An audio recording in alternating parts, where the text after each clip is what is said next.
Welcome back. Great to have you with us here on the Friday edition of Today. I'm Gareth Edwards. Sexual misconduct when it comes to teachers in our country's schools is a crisis that you never thought we would actually have to talk about. Why? We are simply failing to protect our children. That is the sentiment, and quite rightly, from the Legal Resources Centre. They're calling for more accountability in our country's schools following the rape of a highly publicised case in the Eastern Cape, the rape of 7-year-old. But let's be honest, you and I both know that is a story that's got a lot of headlines. It is not the only issue. Let's bring into the conversation Claire Rankin from the Legal Resource Centre. Hi Claire, good to have you with us on eNCA again. I see you're launching a free, accessible, you say, toolkit to help schools understand. What does it actually entail? How does it work? Hi Claire. Hi, Gareth. Well, what we've really realised at the Legal Resources Centre is that we do have a fairly comprehensive legislative framework that requires schools to make sure that educators are properly vetted before they're employed in any school context. The real issue, though, is that a lot of these requirements are sourced from a variety of pieces of legislation, and they involve a variety of different government departments. So it can be quite difficult to make sense of exactly who is responsible for what when. And what we've really tried to do is take all of that information, do what we as lawyers can do best, and basically try and explain, well, what are the obligations that rest on schools, that rest on teachers, that rest on departmental officials even, so that everyone actually knows what is required of them. It worries me if I look at the report that was sent out by your centre, and tell me, Claire, if I have the numbers right. Please correct me if I have this wrong. Between 2022, the year, and 2024, 72,500 teachers were appointed, but only 28,000 vetting certificates were issued. That's less than half, and I'm terrible at maths.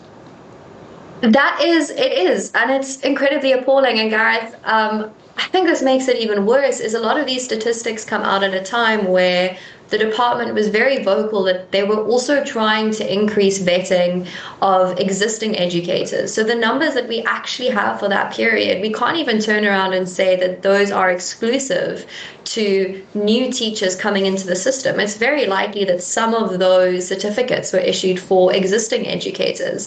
The problem is there are such significant delays when it comes to the issuing of clearance certificates.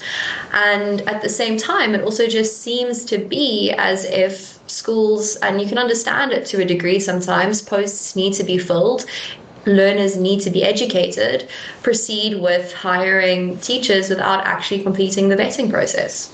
On this toolkit, I'm very curious. The toolkit you're talking about is to provide accountability, support, and empower schools to act. The word I'm getting stuck on, Claire, is the word help. So right now, this is a service that's being offered free of charge, but there's no mandatory requirement for schools to take this on. You're simply putting it out there, hoping someone grabs this. Yeah, I mean, unfortunately, we can't make schools listen to us. We can't make schools engage with the content we put out there. But at the end of the day, what is mandatory is schools do have to vet incoming educators.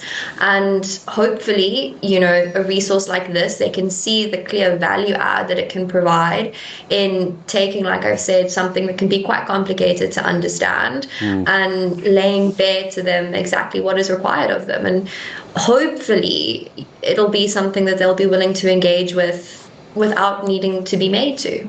Yeah, I don't want to put you on the spot, Claire, but I'm wondering, why can't this be made part of the Department of Basic Education's legal framework? It sounds like a wonderful toolkit. I've seen some online feedback as well. It seems to work. Why can't this be formalized? What are the hoops you have to jump through there?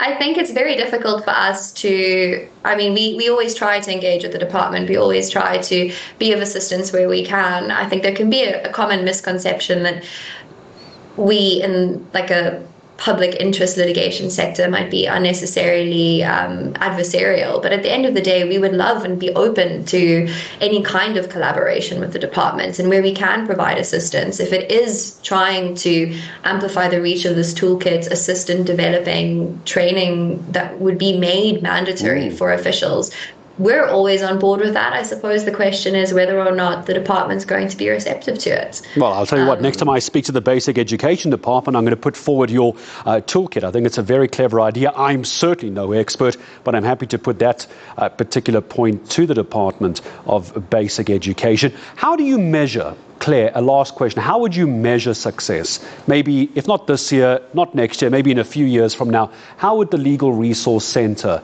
measure success on this toolkit? What are you looking for? I think what we would really like to see is engaging with as many educators and as many schools as possible. That's one thing. And that's from our side, the workshops we run, the actual number of people we're able to reach ourselves. But that's something that's entirely internal to the Legal Resources Centre. If we had to look externally and think about, well, what can we do to try and measure this impact? We'd really like to see, if a parliamentary question comes up again 2 years down the line, that you don't have such a glaring discrepancy between the number of educators that have been employed in a year and the number of clearance certificates issued in that same period. I don't think we would be able to lay credit to all of that improvement, but if we can start to see the external indicators also improving, we would hope that that's something some of our work has helped shift the dial on.